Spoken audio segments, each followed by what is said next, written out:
Senior শিক্ষক সৃষ্টি centre school and কলেজে আছেন। কেমন আছো শিক্ষার্থী বন্ধুরা? আশা করি তোমরা সবাই ভালো আছো। আলহামদুলিল্লাহ আমিও ভালো আছি।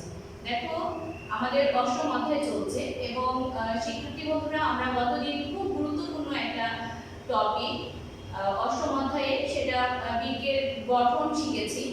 আশা করব তোমরা সবাই খুব ভালোভাবে টপিকটি পড়েছো। যেহেতু তোমরা খুব ভালোভাবে টপিকটি পড়েছো, আমি একটু তোমাদের প্রশ্ন করি, পড়াটা কেমন ভাবে করেছো তোমরা? প্রথমত আমি তোমাদের কাছে জানতে চাইবো যে বৃক্কটা দেখতে কেমন ছিল।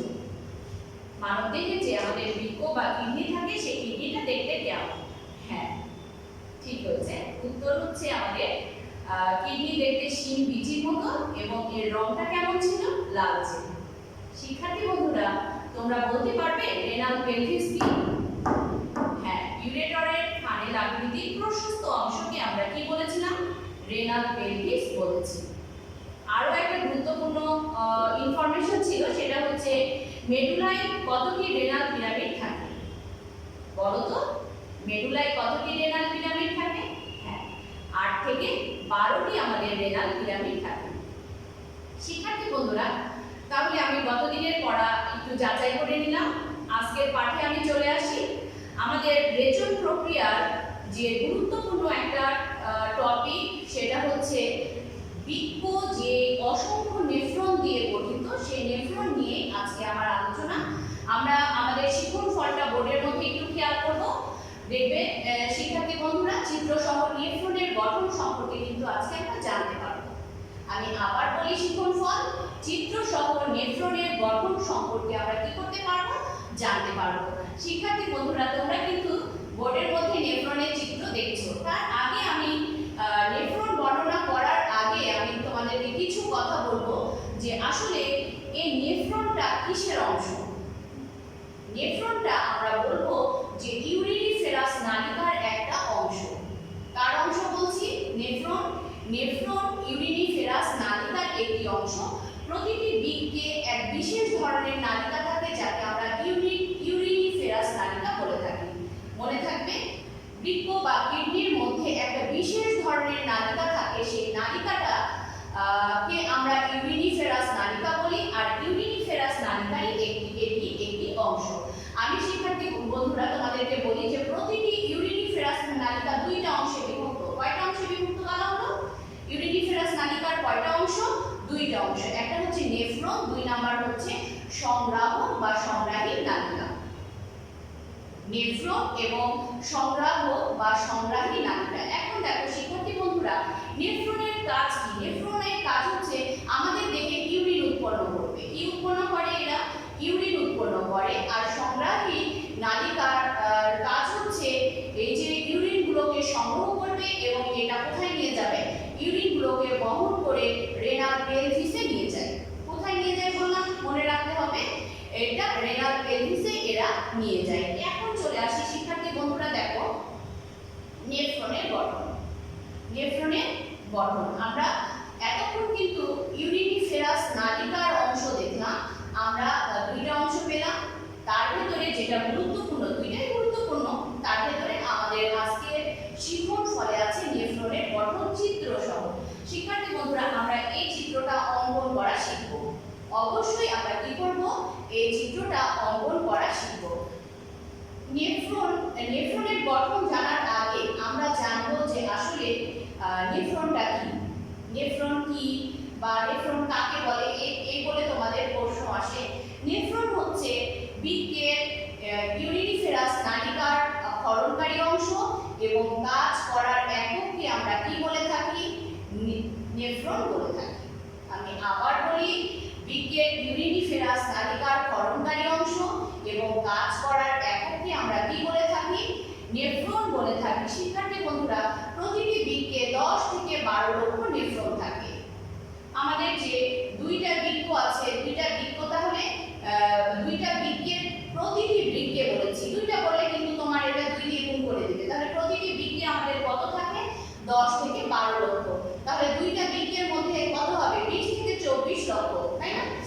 এটা আমাদের খুব গুরুত্বপূর্ণ। আমরা এমসিকিউ করার ক্ষেত্রে তোমাদেরকে বলে প্রতিটি বৃক্কে দিলে একরকম উত্তর হবে আর দুইটা বৃক্কে দিলে আমাদের আরেক রকম উত্তর হবে। হবে। শিক্ষার্থী বন্ধুরা দেখো, এই যে নেফ্রন, এই যে আমরা নেফ্রনটাকে দেখতে পাচ্ছি, এই নেফ্রনের কয়টা অংশ? নেফ্রনের দুইটা অংশ। কয়টা অংশ? নেফ্রনের দুইটা অংশ। প্রতিটি নেফ্রন দুইটি অংশ নিয়ে গঠিত। প্রথম যে অংশ সেটাকে আমরা বলছি রেনাল কর্পাসল, বা সেটাকে আমরা মালপিজিয়ান অঙ্গ বলি।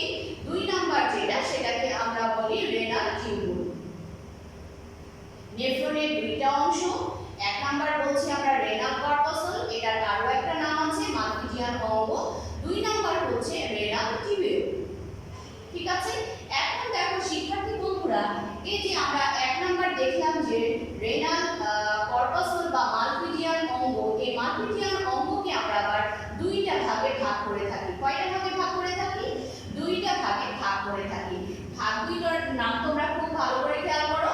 একটা হচ্ছে বোম্যান্স ক্যাপসুল, দুই নাম্বার হচ্ছে গ্লোমেরুলাস। কি জটিল মনে হচ্ছে যে ম্যাডাম খালি একের পর এক ভাগ বলে যাচ্ছে? কিন্তু তোমরা বোর্ডের দিকেও খেয়াল করবে। আমার লেকচারের সাথে সাথে প্রত্যেকটা কথাই দেখো আমরা বোর্ডের মধ্যে লিখে দিচ্ছি। বোর্ডটা খেয়াল করলে তোমাদের কাছে আরো সহজ হয়ে যাবে। আমি প্রথমত বললাম যে আমাদের নেফ্রনের দুইটা অংশ, দুইটা অংশের মধ্যে রেনাল কর্পাসল আর বা এটাকে আমরা মালপিজিয়ান অঙ্গ বলছি। দুই নাম্বার বলছি আমরা রেনাল টিউবুল। আমরা রেনাল কর্পাসলকে আবার দুইটা ভাগে ভাগ করেছি। সেটা হচ্ছে আমাদের রেনাল কর্পাসলকে দুইটা ভাগে ভাগ করেছি, একটা বোম্যান্স ক্যাপসুল, দুই নাম্বার গ্লোমেরুলাস। একটু খেয়াল করো শিক্ষার্থী বন্ধুরা, এই যে এটাকে পুরাটাকে আমরা কি বলছি? এটা রেনাল কর্পাসল।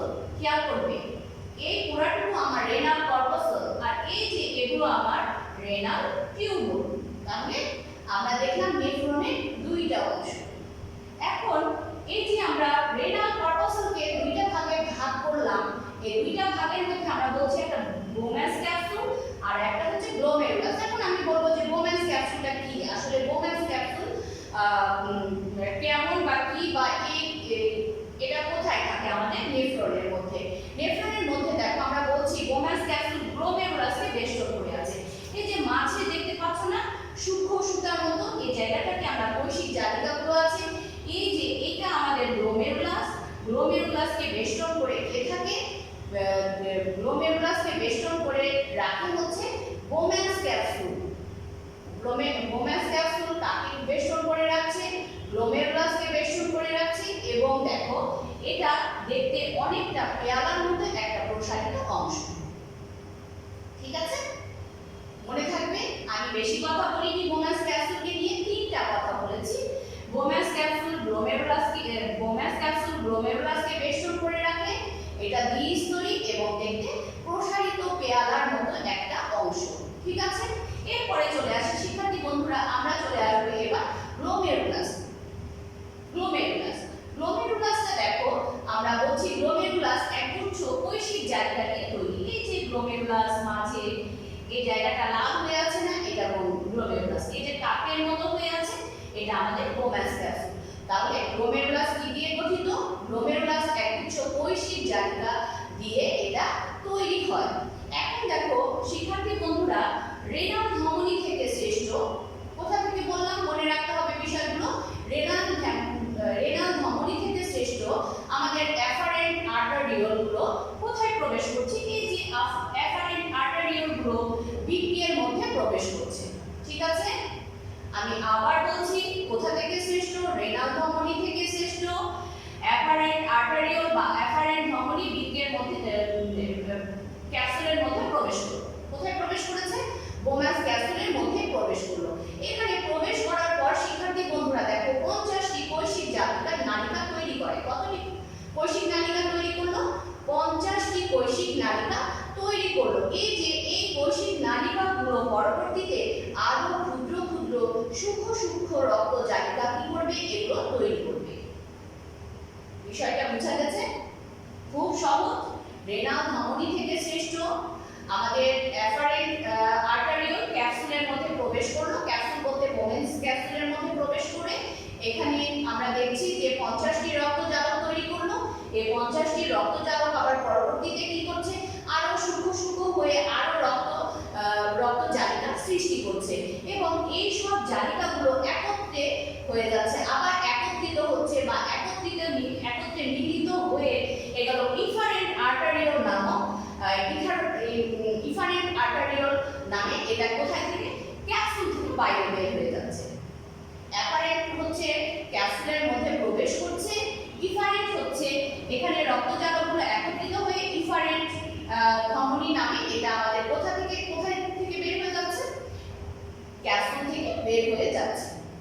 বুঝা গেছে? খুব সহজ কিন্তু এখানে খেয়াল করলে তোমরা বুঝতে পারবে। অ্যাপারেন্ট এখানে বৃত্তের মধ্যে প্রবেশ করলো, যে এখানে 50টি রক্তজালক আমাদের দেখছি সৃষ্টি হলো। এই রক্তজালকগুলো আরো সূক্ষ্ম সূক্ষ্ম রক্তজালিকা গঠন করলো। এই রক্তজালিকাগুলো আবার সূক্ষ্ম সূক্ষ্ম রক্তজালিকাগুলো একত্রে মিলিত হলো এবং এগুলো মিলিত হয়ে ডিফারেন্ট আর্টারিওল তৈরি করলো এবং ডিফারেন্ট আর্টারিওলটা আমাদের দেখছি বোমাস ক্যাপসুল থেকে বাইরে চলে গেল। বোঝা গেছে শিক্ষার্থী বন্ধুরা? এটা আমাদের গেল কার কথা? গ্লোমেরুলাস। তাহলে আমরা দেখলাম যে আমাদের নেফ্রনের যে আমাদের বোমাস ক্যাপসুল ছিল, রেনাল কর্পাসুল ছিল, সেই রেনাল কর্পাসুলের দুটো অংশ নিয়ে কিন্তু আমরা আলোচনা করে ফেললাম। আর এখন দেখো শিক্ষার্থী বন্ধুরা, এই যে গ্লোমেরুলাস কিন্তু আমাদের দেহে কিসের মতো কাজ করে? গ্লোমেরুলাস আমাদের দেহে ছাঁকনির মতো কাজ করে। কিসের মতো কাজ করে? ছাঁকনি। আমরা যেমন হচ্ছে আমরা কোনো জিনিস ছেঁকে নিই, সেই আমাদের দেহের ছাঁকনি হচ্ছে গ্লোমেরুলাস। এই গ্লোমেরুলাস হচ্ছে রক্ত থেকে বর্জ্যগুলোকে বের করে একটা পরিশ্রুত তরল উৎপন্ন করে। এই পরিশ্রুত তরলের আবার একটা নাম আছে, সেটাকে আমরা বলি আলট্রাফিল্ট্রেট তরল। পরিশ্রুত তরলের নাম কি? আলট্রাফিল্ট্রেট তরল উৎপন্ন করে। মনে থাকবে? তাহলে গ্লোমেরুলাস রক্ত থেকে বর্জ্যগুলোকে ছেঁকে একটা পরিশ্রুত তরল উৎপন্ন করে। এই তরলকে আমরা কি বলে থাকি? আলট্রাফিল্ট্রেট বলে থাকি। এখন দেখো শিক্ষার্থী বন্ধুরা, এই আলট্রাফিল্ট্রেট তরলটা এখন কি হবে? এই আমাদের রেনাল টিউবুলের মধ্যে দিয়ে প্রবাহিত হবে। যখন যাবে তখন দেখা যাচ্ছে এটা কয়েক দফায় এর মধ্যে কি ঘটে? শোষণ ঘটে এবং এই নিঃসরণ ঘটার পরে আমরা দেখছি যে শেষ পর্যন্ত যে তরলটি পাবো আমরা, সেটাই হবে ইউরিন বা আমাদের দেহের মূত্র, বা সেটাই আমাদের দেহের ইউরিন। এই ইউরিনগুলো কি হচ্ছে? যা সংগ্রাহী নালিকার মধ্যে দিয়ে ইউরেটার হয়ে এটা আমাদের মূত্রথলিতে এসে জমা হচ্ছে।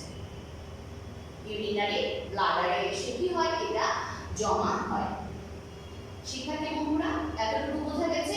অবশ্যই আমি আশা করব যে তোমরা সবাই বুঝতে পেরেছো, কারণ এটা খুব বেশি জটিল জিনিস না। আমরা দেখলাম যে গ্লোমেরুলাস আমাদের দেহের কত একটা গুরুত্বপূর্ণ অংশ। সে আমাদের কি করছে? আমাদের দেহে রক্ত থেকে পরিশ্রুত তরলটাকে আমরা কি করছি? উৎপন্ন করে দিচ্ছি। ঠিক আছে? এরপরে দেখো আমাদের আরো একটা টপিক বাকি আছে নেফ্রনের। সেটা আমাদের কি? নেফ্রনের যেটা বাকি আছে সেটা হচ্ছে রেনাল টিউবুল। রেনাল টিউবুলটা কি? এটা কোথা থেকে কতদূর পর্যন্ত বিস্তৃত? শিক্ষার্থী বন্ধুরা দেখো, পয়েন্ট ক্যাপসুলের অক্ষীয় দেশ থেকে সংগ্রাহী নালিকা, এই যে এটা আমাদের সংগ্রাহক নালিকা বলা হয়, একে সংগ্রাহী নালিকা এতদূর পর্যন্ত বিস্তৃত যে একটা চওড়া নালী দেখতে পাচ্ছি, এটাকে আমরা কি বলে থাকি? এটা আমাদের রেনাল টিউবুল। আমরা দেখতে পাচ্ছি যে রেনাল টিউবুলের তিনটা অংশ। কয়টা অংশ? রেনাল টিউবুলের তিনটা অংশ। একটা দেখছি আমরা গোড়াদেশীয় বা হচ্ছে যে এটাকে আমরা বলি নিকটবর্তী প্যাঁচানো নালিকা। এখানে বোমাস ক্যাপসুলের কাছে বলে এটাকে আমরা গোড়াদেশীয় বলি, বা এটাকে আমরা কি বলছি? নিকটবর্তী প্যাঁচানো নালিকা বলছি। ঠিক আছে শিক্ষার্থী বন্ধুরা? 2 নাম্বার চলে আসো হেনরির লুপ। এই যে এটা আমাদের হেনরির লুপ। নিকটবর্তী প্যাঁচানো নালিকার পরে এবং প্রান্তীয় নিকটবর্তী প্যাঁচানো নালিকার পরে এবং প্রান্তীয় প্যাঁচানো নালিকার পূর্বে বিজ্ঞানী হেনরি এটার এই লুপ বা ফাঁস, এটা দেখতে অনেকটা ফাঁসের মতো দেখায়, এটা আবিষ্কার করেছিলেন এবং ওনার নাম অনুসারে আমরা এটাকে কি দিয়েছি? হেনরির লুপ বলা হয়ে থাকে। 3 নাম্বার চলে আসি আমরা প্রান্তীয় প্যাঁচানো নালিকা। আমি আবার বলছি, রেনাল টিউবুল তিনটা অংশে বিভক্ত।